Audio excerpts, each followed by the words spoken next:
The sound of a body hitting the mahogany floor echoed louder than the judge's gavel. Julia didn't just faint. She crumpled like a paper doll in a hurricane.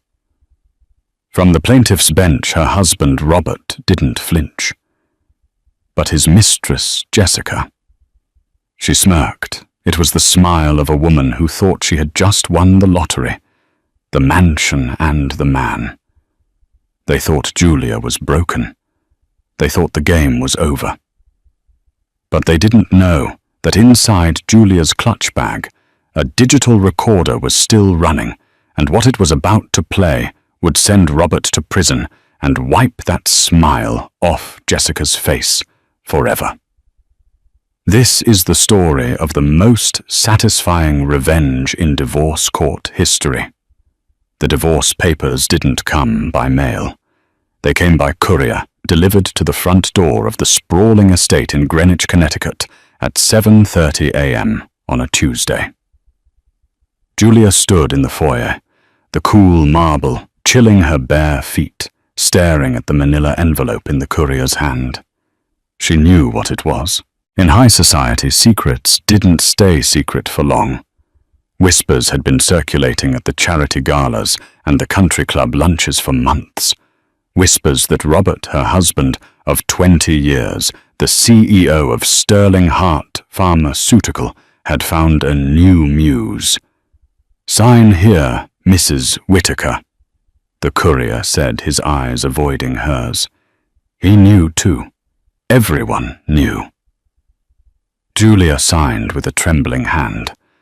When she opened the heavy envelope in the kitchen, sipping her lukewarm coffee, the brutality of the text hit her like a physical blow. Robert wasn't just leaving her. He was eviscerating her. Irreconcilable differences. Infidelity on the part of the defendant. Julia dropped the mug. It shattered ceramic shards exploding across the floor. "Infidelity," she whispered to the empty room. On my part, it was a master stroke of gaslighting.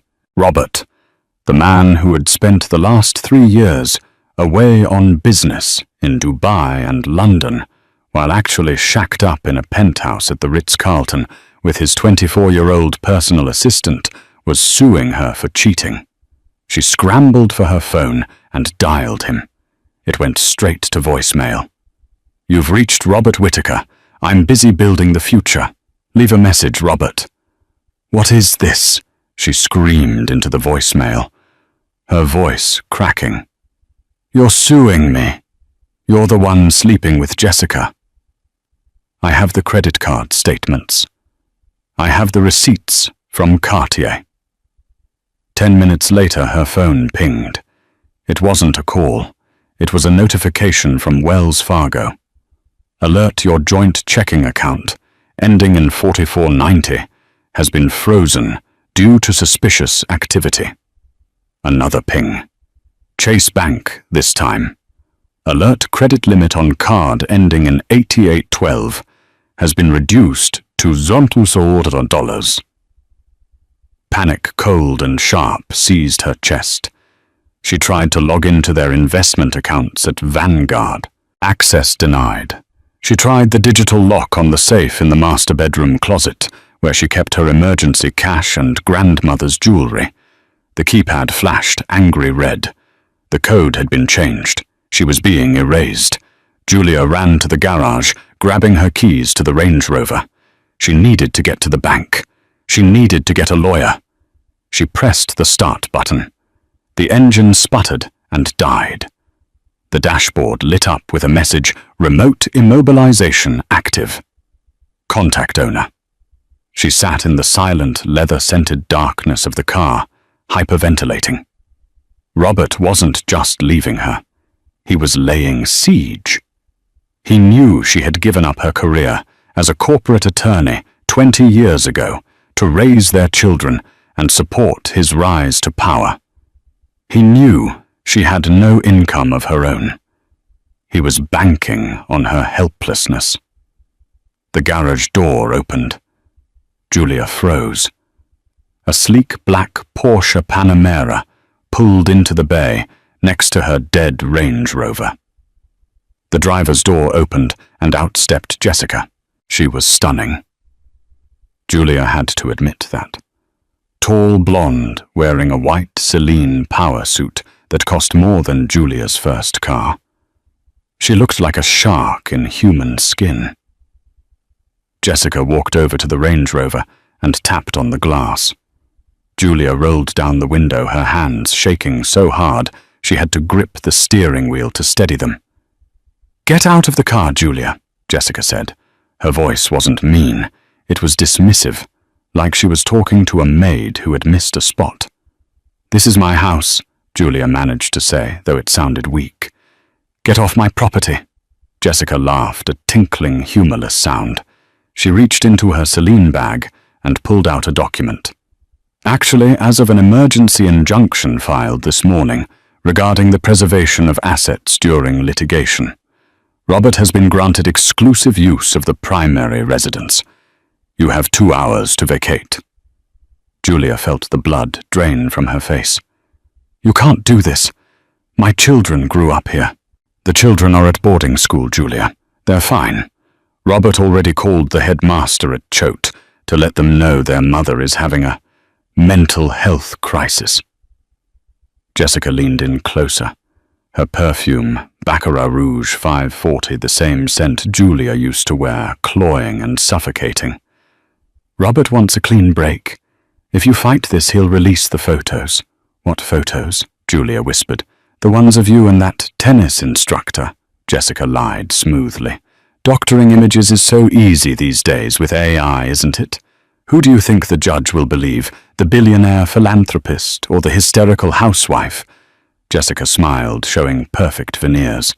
"Take the Honda Civic in the driveway. It's registered in your name. You can grab 2 suitcases. Security will be here at noon to escort you out." The Motel 6 on the outskirts of Bridgeport was a far cry from Greenwich. The neon sign buzzed incessantly, a red flicker that bled through the thin curtains of room 104. Julia sat on the edge of the lumpy mattress, staring at the wall.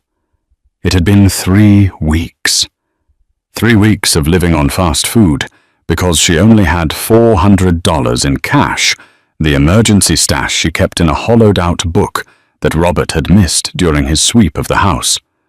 Her lawyer, a court-appointed representative named Mr. Henderson, was overworked and underprepared. "Look, Mrs. Whittaker," Henderson had said during their brief phone call. "Your husband has retained Arthur Sterling. The man is a shark. He's painting you as unstable, financially irresponsible, and adulterous. They have evidence of large cash withdrawals you made over the years." "That was for the house," Julia had argued. "For the contractors, the landscapers Robert liked to pay in cash to avoid taxes." "Can you prove that or no?" she admitted. He handled the books. "Then it looks like embezzlement from the marital estate. He's offering a settlement. $50,000 and you sign an NDA. You walk away. You don't speak to the press, and you give up custody rights until you pass a psychological evaluation." $50,000. Julia laughed hysterically. "We are worth $300 million, Mr. Henderson. I helped him build that company. I wrote the original business plan for his first patent." I know. But right now you're homeless, and he's Robert Whittaker. If we go to trial, he's going to destroy you. He's threatening to release medical records implying you have a history of paranoia." Julia hung up the phone. She felt like she was drowning in the middle of the ocean, screaming at a passing cruise ship that refused to stop. She turned on the small TV in the corner of the room. The local news was on. Tonight at the Metro Gala, philanthropist Robert Whittaker made a stunning entrance with his new partner Jessica Miller, who dazzled in a vintage Dior gown. Whittaker announced a new charity initiative for mental health awareness. The irony tasted like bile. Julia watched as Robert, looking tan and fit, held Jessica's waist on the red carpet. Jessica was wearing her necklace. the sapphire pendant Robert had given Julia for their 10th anniversary. "That's mine," Julia whispered to the screen. She went to the bathroom and splashed cold water on her face. She looked in the mirror. Dark circles bruised her eyes. Her hair was frizzy and unkempt. She looked exactly like the crazy woman Robert was painting her to be. Maybe she should just take the money. $50,000 could get her a small apartment. She could start over, get a job as a paralegal, disappear. She walked back to the bed and opened her suitcase to find a clean shirt. As she dug through the clothes she had hastily packed, her hand brushed against something hard and plastic at the bottom of the bag. She pulled it out. It was an old, clunky, digital voice recorder. She frowned. She hadn't used this in years.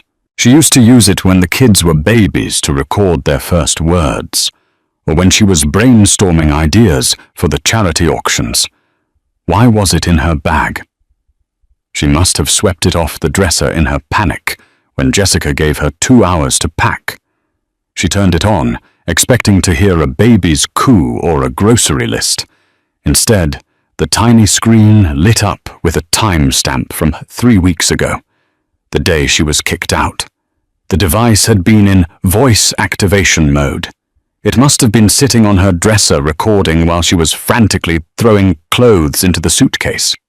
But it didn't just record her packing. She pressed play. First, there was the sound of her own sobbing the zipper of the suitcase. Then the sound of a door opening. "Is she gone yet?" It was Robert's voice. Almost Jessica's voice replied. "She's in the closet grabbing those hideous sweaters." "Good. God, this took too long." "Did you find the ledger?" Julia froze. She held the recorder closer to her ear. "Yeah, it was in the safe like you said," Jessica replied. "I shredded the pages with the Cayman Island transfers.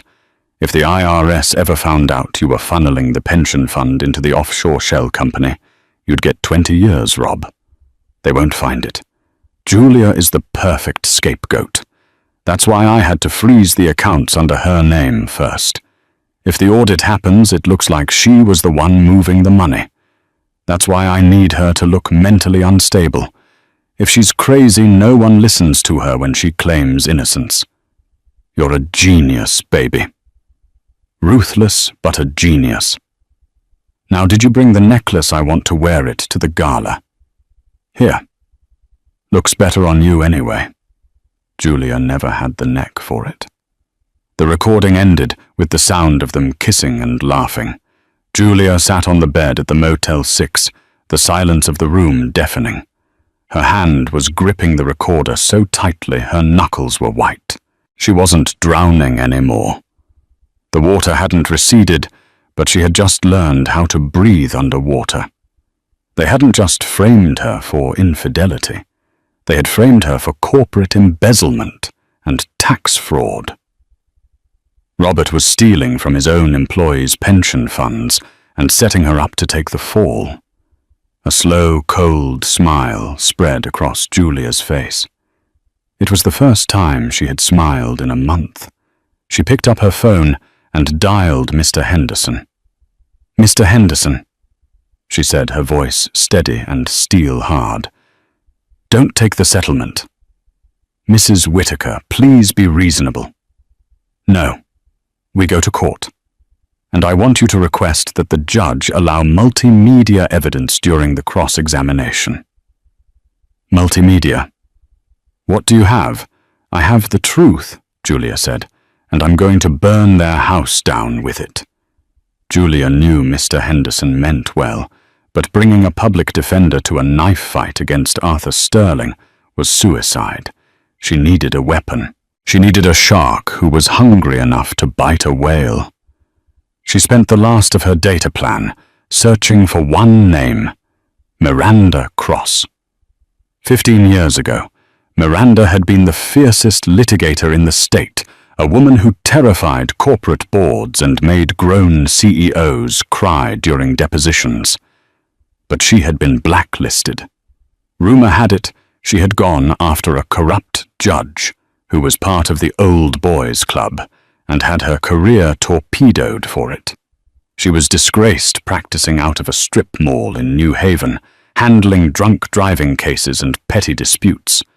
Julia drove the rattling Honda Civic to the address listed online. It was a run-down brick building sandwiched between a laundromat and a vape shop. The sign on the door was Peeling, Cross & Associates. When Julia walked in, the office smelled of stale coffee and old paper. Miranda Cross sat behind a desk cluttered with files.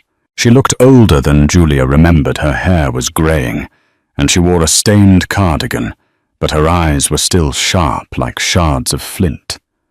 "I'm not hiring," Miranda said without looking up. "And if you're selling cookies, I'm diabetic." "I'm not selling anything," Julia said, closing the door behind her. "I'm Julia Whittaker, Robert Whittaker's wife." Miranda stopped writing. She slowly looked up, scanning Julia from her messy hair to her worn sneakers. "The billionaire's wife in a Motel 6 outfit. The news says you're having a breakdown." "The news is paid for by my husband's PR team," Julia said. She walked forward and placed the digital recorder on the desk. "I have no money to pay you up front. I have no assets. They're all frozen. But I have this." Miranda eyed the recorder skeptically. "What is it?" "Insurance and revenge." Miranda sighed, leaning back in her creaking chair. "Look, honey, unless that's a recording of him confessing to murder, it's hearsay.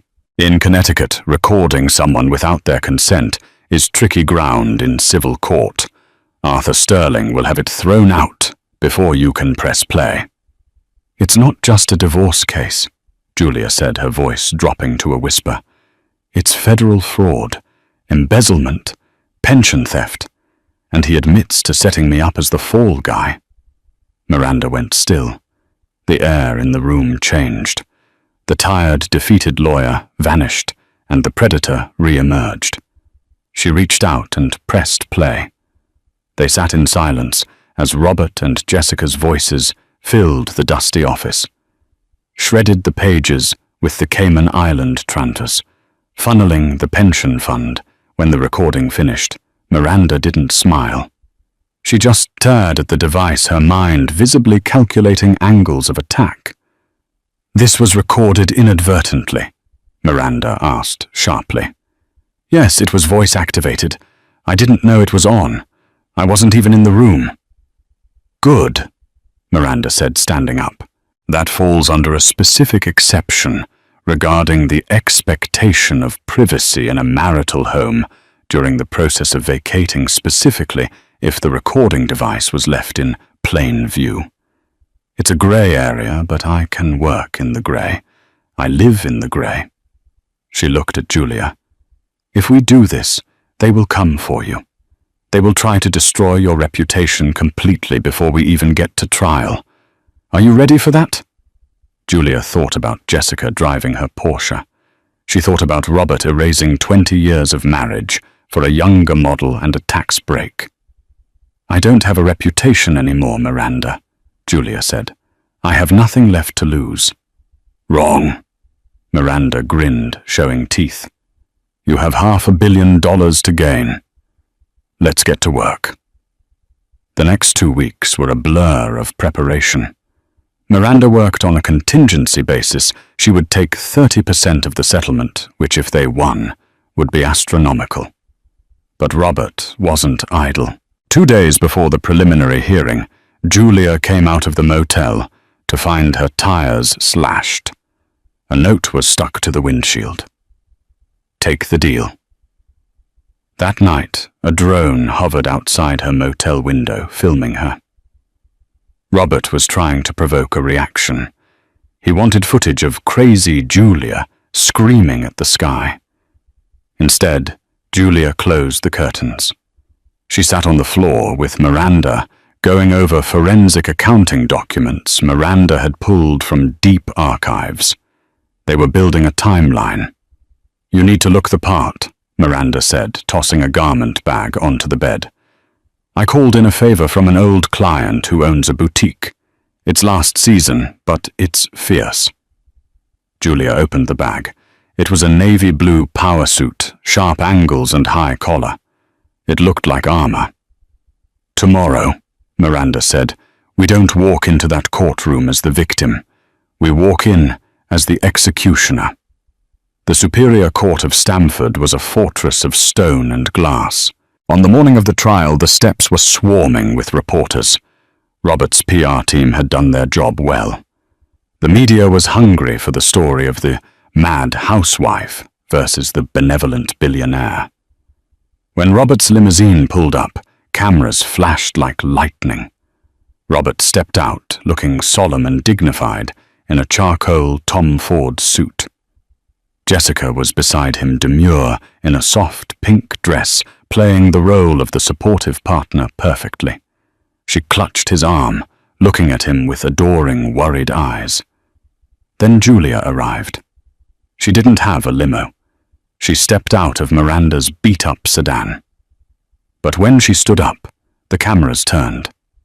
She wasn't wearing the frantic, disheveled look the tabloids had promised. She wore the navy suit. Her hair was pulled back in a tight, severe bun. She wore no makeup to hide the dark circles. Instead, she wore them like war paint. She looked tired, yes, but she looked dangerous. Inside courtroom 4B was packed. The air conditioner hummed, but the atmosphere was stiflingly hot. Judge Harrison sat on the bench. He was an older man, known for being conservative and impatient with family drama. He peered over his spectacles as the bailiff called the court to order. "Mr. Sterling," Judge Harrison nodded to Robert's lawyer, "you may proceed with your opening statement." Arthur Sterling stood up. He was a man who oozed expensive cologne and false sympathy.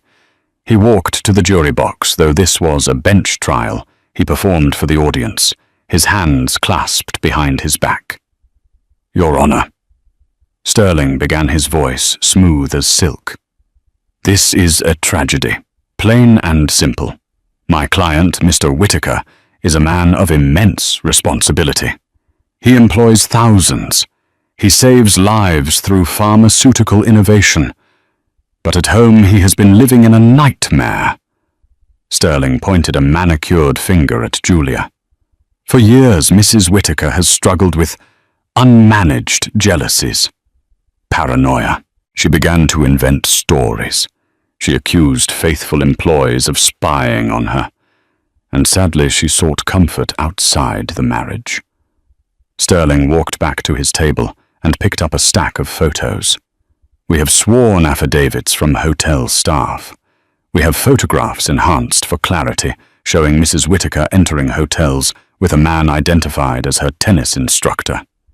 We have bank records showing massive cash withdrawals she used to pay for this illicit affair. Mr. Whittaker tried to save her. He tried to get her help. But for the safety of the family estate and his children, he had to file for divorce." Julia sat stone still. Her fingernails dug into her palms so hard they drew blood. The lies were so detailed, so intricately woven. They had taken innocent events, a lunch with a contractor, a withdrawal for a garden renovation, and twisted them into a narrative of betrayal. Then Robert took the stand. He was magnificent. He cried on cue.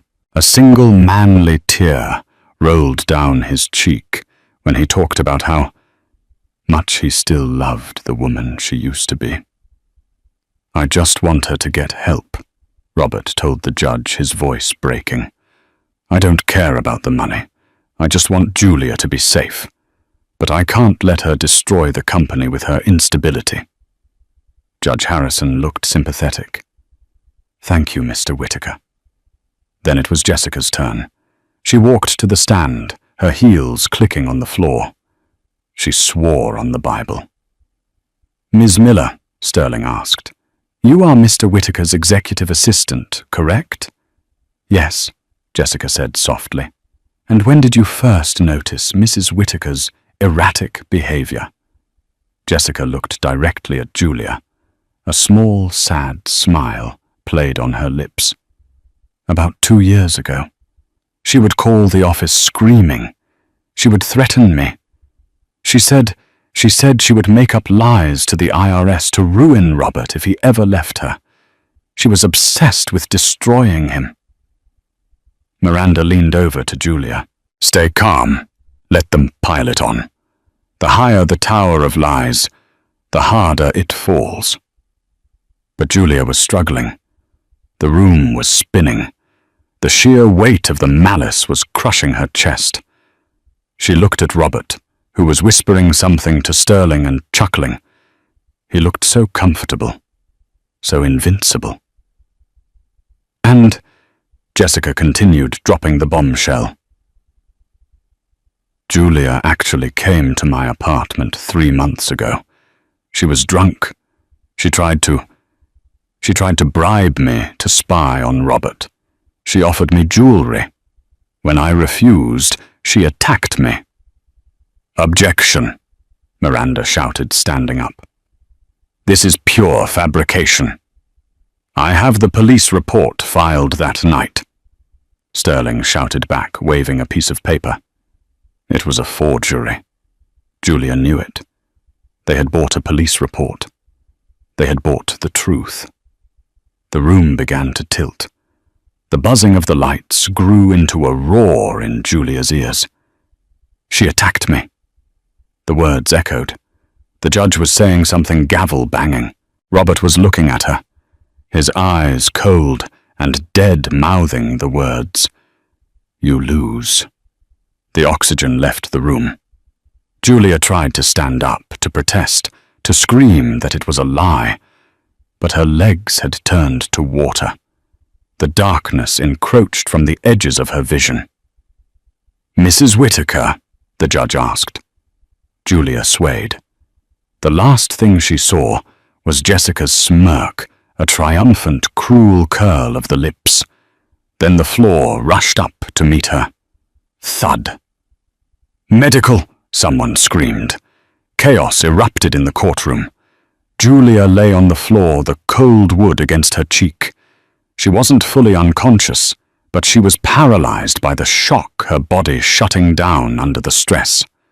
Through the haze, she heard Jessica's voice, low and close, as if she had rushed over to help. "Poor thing," Jessica whispered, pretending to check Julia's pulse, but actually pinching her arm. She just couldn't handle the truth. Then a hand gripped Julia's shoulder. It wasn't Jessica. It was Miranda. "Get up!" Miranda hissed into her ear, her voice fierce. "Do not let them see you bleed. Get up, Julia. It's time." The bailiffs were rushing over. The judge was calling for a recess, but Julia's eyes snapped open. The fainting spell had lasted only 10 seconds, but it had felt like a lifetime. In that darkness, something in Julia had snapped. The fear was gone. The shock was gone. She pushed herself up. The courtroom went silent. She stood up, shaky but upright. She brushed the dust off her knees. She looked at the judge, then at Robert, then at Jessica. "I'm fine, Your Honor," Julia said, her voice raspy, but loud enough to reach the back of the room. "I don't need a recess." She turned to Miranda. "Play it." "Mrs. Whittaker," Judge Harrison warned. "You just collapsed. We should adjourn." "No," Julia said. She walked back to her table, her eyes locked on Jessica's. "My husband and his mistress just testified that I am mentally unstable, paranoid, and a liar. They claimed I invented stories about financial crimes." "Mrs. Whittaker, this is out of order," Sterling shouted. "Your Honor." Miranda Cross stepped forward, her voice booming.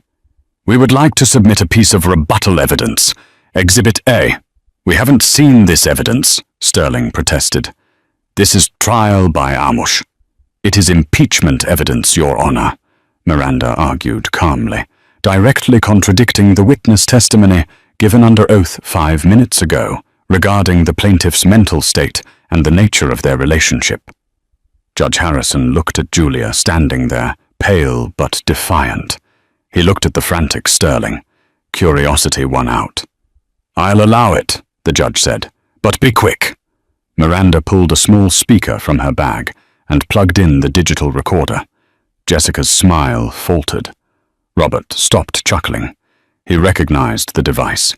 He had seen it on the dresser in the guest room years ago. "Stop!" Robert shouted, standing up. "That's private property. Play it." Miranda pressed the button. The courtroom fell deathly silent. And then Robert's voice, clear as a bell, boomed through the speakers. "Is she gone yet?" Jessica's voice followed. "Almost. She's in the closet, grabbing those hideous sweaters." Robert's face went white. Jessica froze her hand, flying to her mouth. "Did you find the ledger?" "I shredded the pages with the Cayman Island transfers. If the audit happens, it looks like she was the one moving the money." The gasps from the gallery were audible. The reporters in the back row were typing furiously on their phones. Judge Harrison's eyes went wide. He looked from the recorder to Robert. "That's why I need her to look mentally unstable. If she's crazy, no one listens to her." On the recording, they laughed. In the courtroom, no one was laughing. The recording ended. Julia stood tall. She looked at Jessica, whose smirk had dissolved into a mask of pure terror. "You were saying, Miss Miller," Julia asked softly, "something about me being paranoid." The silence in courtroom 4B was shattered, not by a gavel, but by Robert Whittaker. "It's a deep fake," Robert roared, his face flushing a dangerous shade of crimson. He pointed a trembling finger at Julia. "She used AI. She synthesized my voice. This is inadmissible. It's a fraud." Arthur Sterling. His high-priced lawyer looked like he was about to vomit. He was a shark, yes, but he was a shark who knew when the water had turned into concrete. He knew that the metadata on that digital recorder would prove exactly when it was recorded. If he pushed the fake narrative and was proven wrong, he wouldn't just lose the case. He would be disbarred. "Sit down, Mr. Whittaker." Judge Harrison barked, his patience evaporated. The judge turned his gaze to Jessica. She was still on the witness stand, frozen. The color had drained from her face so completely, she looked like a wax figure. "So, Miller," the judge said, his voice dangerously low, "I'm going to ask you one question, and I want you to think very carefully about your answer, because perjury carries a prison sentence of up to 5 years in the state of Connecticut. Did you or did you not shred documents related to offshore transfers?" Jessica's eyes darted to Robert. He was glaring at her, a silent command in his eyes. "Keep your mouth shut." But Jessica wasn't a criminal mastermind. She was an opportunist, and opportunists don't go down with the ship. They look for the lifeboats. She looked at the recorder on the table. She looked at Julia, who was watching her with an expression of icy pity. "He told me to," Jessica whispered. "Objection," Robert screamed. "She's lying." "I'm not lying," Jessica shrieked, her composure shattering. She stood up in the witness box, tears streaming down her face. "He made me do it. He said if I didn't get rid of the ledgers, he'd blame it all on me. He said he'd ruin me like he ruined Julia." "Order, order in this court." Judge Harrison slammed the gavel down so hard the wood splintered. Bailiffs moved in, flanking Robert, who looked like he was about to charge the witness stand. "Mr. Sterling," Judge Harrison said, his voice cutting through the chaos, "your client is effectively remanded into custody for contempt of court. And regarding the admissions heard on that tape and corroborated by the witness stand issuing an immediate referral to the District Attorney's Office and the SEC. The judge turned to Julia. His expression softened. Mrs. Whittaker, I am dissolving the previous injunctions against you. The freezing orders on your assets are lifted immediately. Furthermore, I am granting you temporary exclusive possession of the marital residence in Greenwich until this trial concludes. Mr. Whittaker, you are to vacate the property effectively immediately. Robert struggled as a bailiff grabbed his arm. You can't do this. Do you know who I am? I am Sterling Hart, Pharmaceutical. I own this town. Not anymore, Mr. Whittaker, Julia said. She didn't shout. She didn't scream. She spoke with the quiet, devastating authority of a woman who had already walked through fire. Now get out of my house. As they dragged Robert out of the courtroom, he locked eyes with Julia. There was no love left, only a pure distillation of hatred. But for the first time in 20 years, Julia didn't look away. She held his gaze until the double doors swung shut behind him. Miranda Cross packed up the recorder. She looked at Arthur Sterling, who was frantically shoving papers into his briefcase, trying to escape the reporters already banging on the doors. Nice suit, Artie, Miranda quipped. Hope it looks good at the disciplinary hearing. Julia walked out of the courthouse and into a wall of flashbulbs. The narrative had flipped in an instant.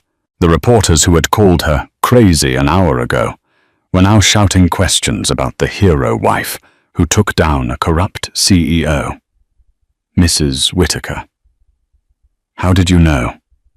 Mrs. Whittaker. Is it true he stole from the pension fund? Julia ignored them. She walked straight to Miranda's beat-up sedan. Where to? Miranda asked, starting the engine. The bank, Julia said. And then the house. I have some locks to change. But the victory wasn't clean. As they drove away, Julia's phone buzzed. It was a text from an unknown number. You think you won? You just started a war. Watch your back.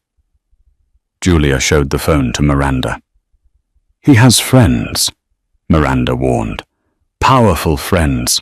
The board members of Sterling Hart aren't going to like their stock plummeting. You're a liability to a lot of rich people right now. Good, Julia said, staring out the window at the passing city. Let them come. The return to the Greenwich estate was surreal.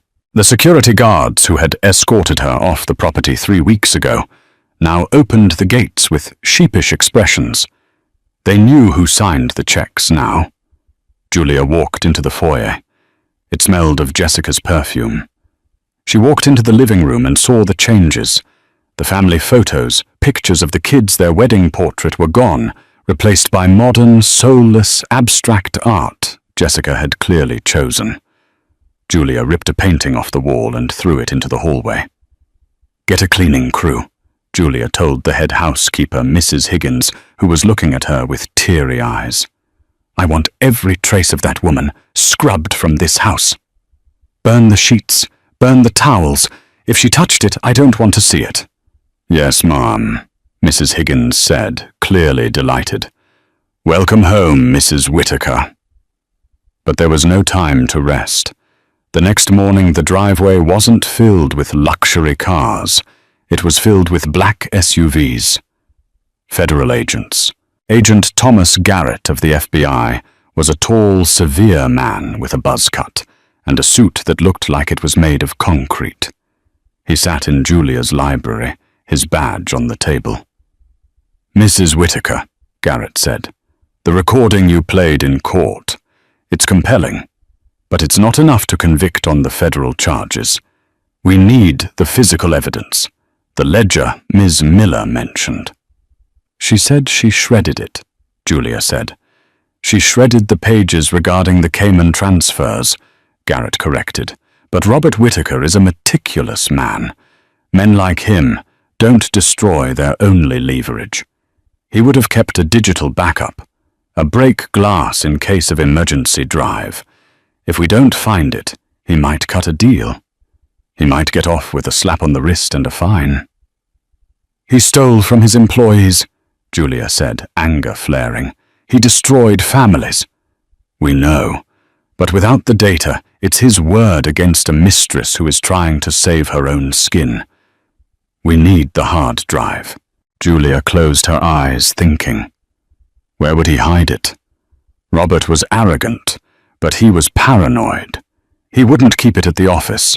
He wouldn't keep it in the safe that Jessica knew about. The wine cellar, Julia whispered. Agent Garrett frowned. We swept the cellar. Nothing there. Not in the cellar, Julia said, standing up. Behind it. She led them down to the basement, to the climate-controlled vault, where Robert kept thousands of bottles of vintage wine. He loved to show this room off to guests. It was his pride and joy. Julia walked to the back row, to a dusty rack of French Bordeaux from 1982. Robert isn't sentimental about people, Julia said, running her hand along the cool bricks. He's sentimental about things. When we bought this house, he insisted on doing the renovations to the cellar himself. He spent weeks down here, alone. She counted 3 bricks up from the floor, then 4 over. She pushed. Nothing happened. Mrs. Whittaker, Garrett asked. Wait, she murmured. She remembered something. A date. Not their anniversary, he wouldn't care about that. The day he made his first million. October 14th. She pushed the 10th brick on the 14th row. A soft click echoed. A section of the wall disguised perfectly as mortar and stone popped open. Inside was a small fireproof safe. Jackpot, Agent Garrett muttered. But the safe was biometric. It needed a fingerprint. We'll need a warrant to force him to open this, Garrett said. It could take days. By then his lawyers could file injunctions to block us. You don't need him, Julia said. She reached into her pocket. When she had been packing her things 3 weeks ago, she hadn't just accidentally grabbed the recorder. She had grabbed a small box from Robert's bedside table, a box containing his spare grooming kit. She pulled out a silver hairbrush. It was full of Robert's hair. Can you lift a print from the handle? Julia asked. Garrett looked at her with newfound respect. Mrs. Whittaker, you really should have been a detective. The tech team went to work. 20 minutes later, they had a partial print. They pressed the synthesized overlay against the scanner. Beep. Green light. The safe swung open. Inside, there was no money. Just a single, black external hard drive and a passport. Julia picked up the passport. It wasn't American.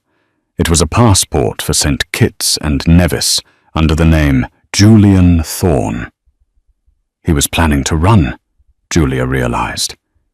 He wasn't just hiding money. He was planning to disappear. Garrett plugged the drive into his ruggedized laptop. Rows of data scrolled across the screen.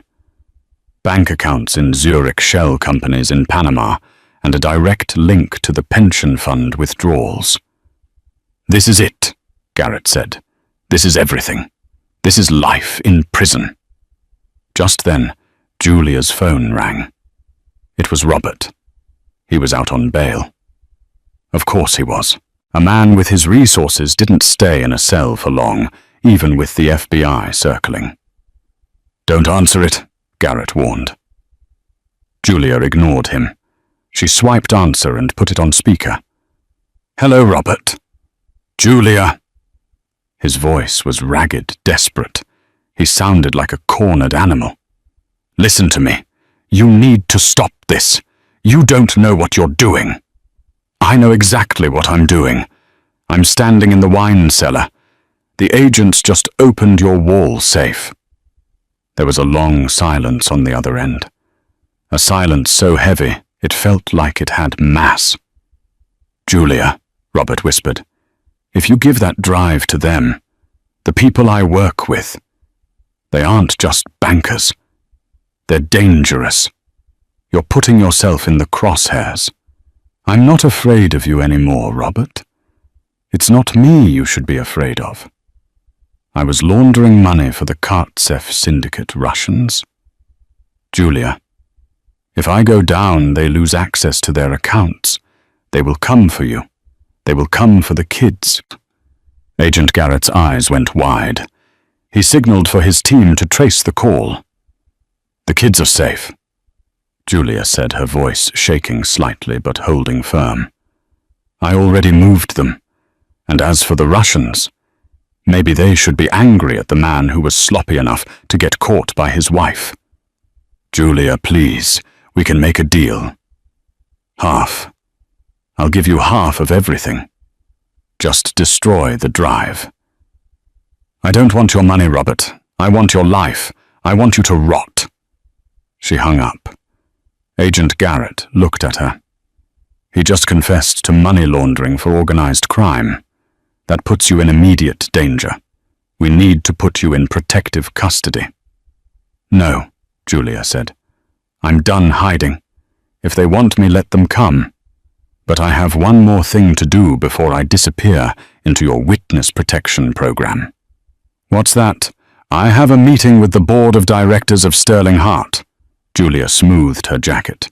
I own 15% of the company, in my own name, a wedding gift from his father that Robert couldn't touch, and with Robert's shares frozen by the feds, I'm the majority vote. Mrs. Whittaker, that's insane. You need to go to a safe house. I'm going to the boardroom Agent Garrett. I'm going to fire him. Publicly.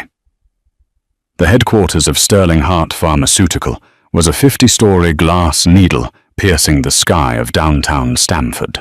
For 20 years, Julia had only visited this building as a guest, the smiling wife on Robert's arm at holiday parties, the ornament to his success. Today she was walking in to take it. She stepped out of the black FBI SUV flanked by Agent Garrett and 2 other federal officers.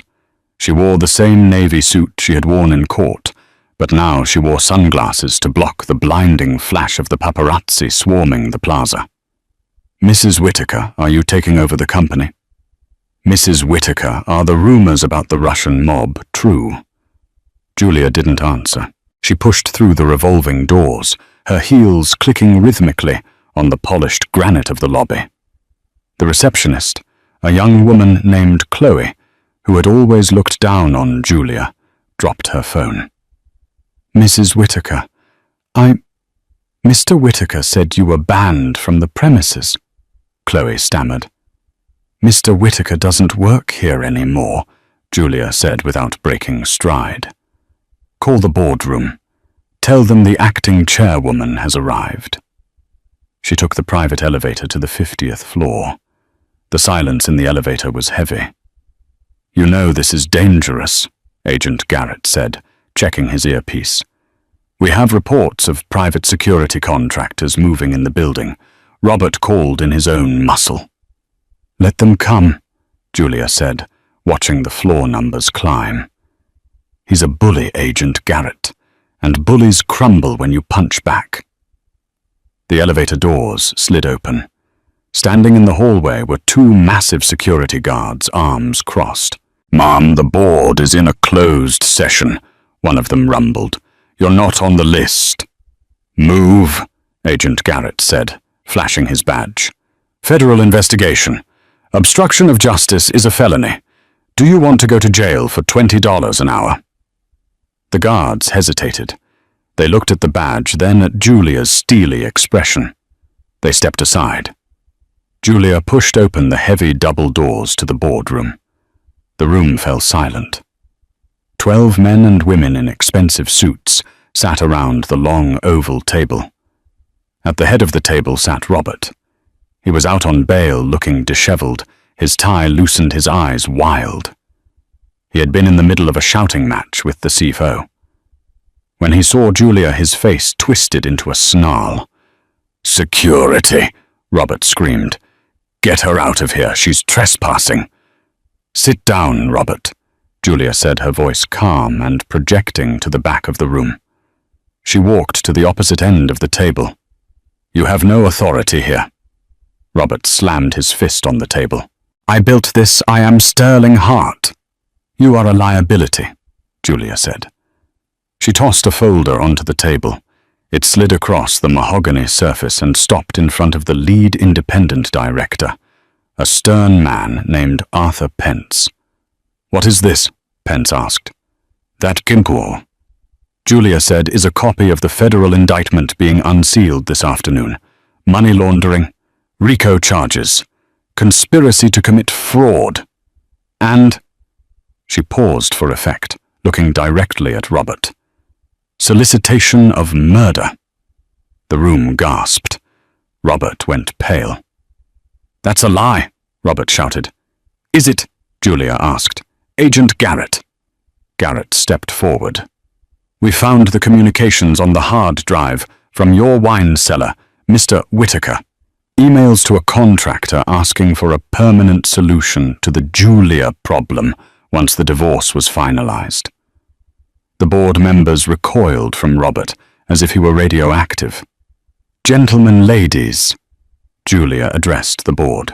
As of this morning, the SEC has frozen Robert's voting shares.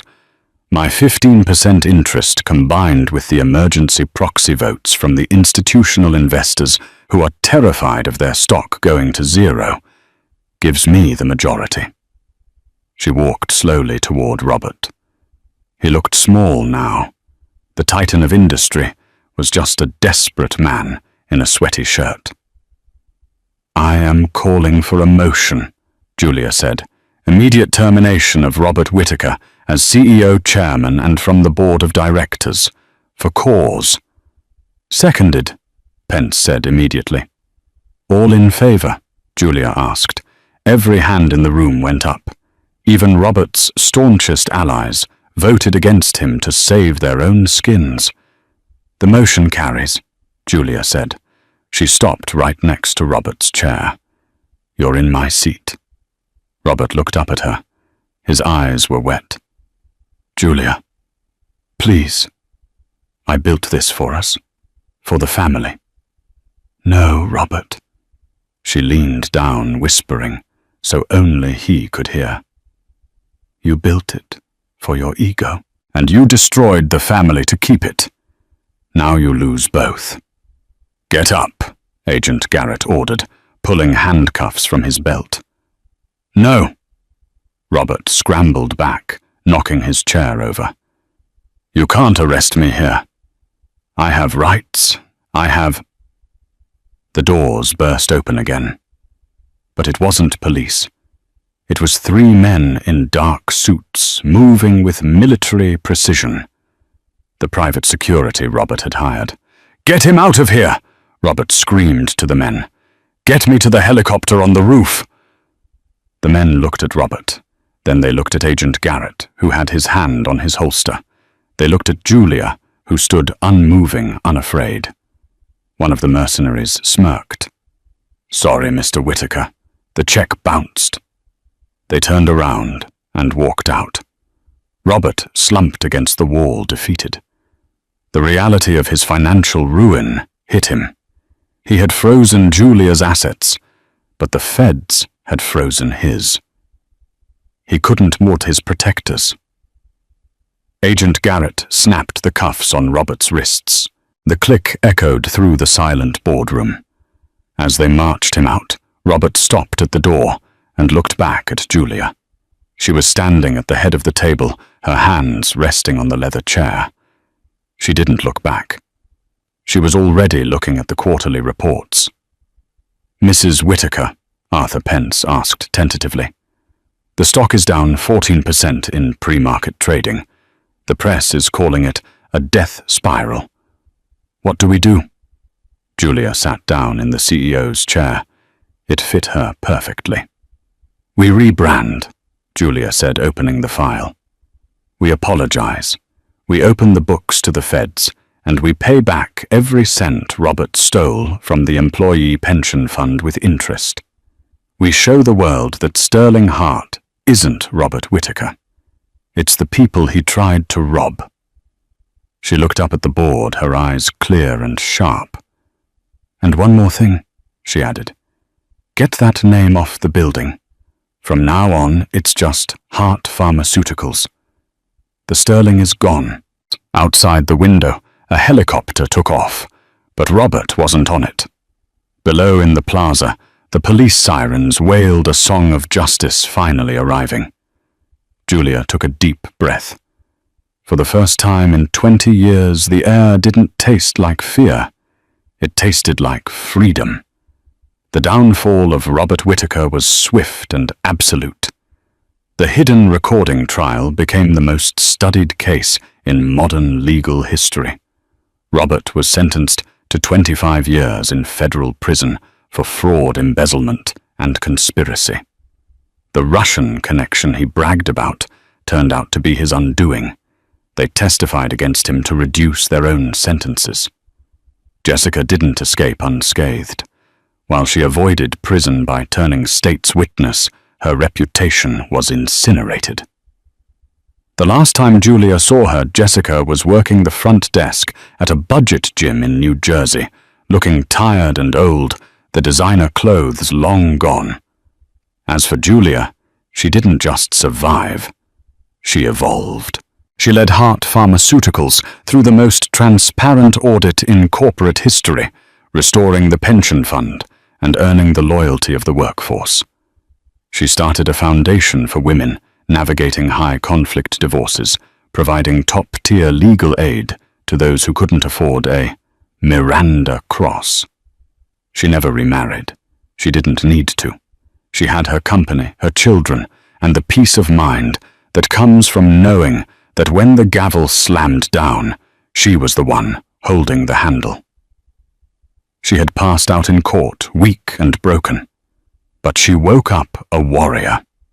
And as she looked out over the city from her office, Julia smiled. It was the smile of a woman who knew that the best revenge wasn't just surviving, it was thriving. And that is the story of how one forgotten voice recorder brought down a billion-dollar empire. Julia proved that you should never underestimate someone just because they're quiet. You never know when they're hitting record. If this story of ultimate karma gave you chills, make sure to hit that like button. It really helps the channel grow. What would you have done in Julia's shoes? Would you have taken the settlement or fought for the truth? Let us know in the comments below. Don't forget to subscribe and ring the bell, so you never miss another story of shocking betrayal and sweet revenge. Thanks for watching, and remember the truth always comes out.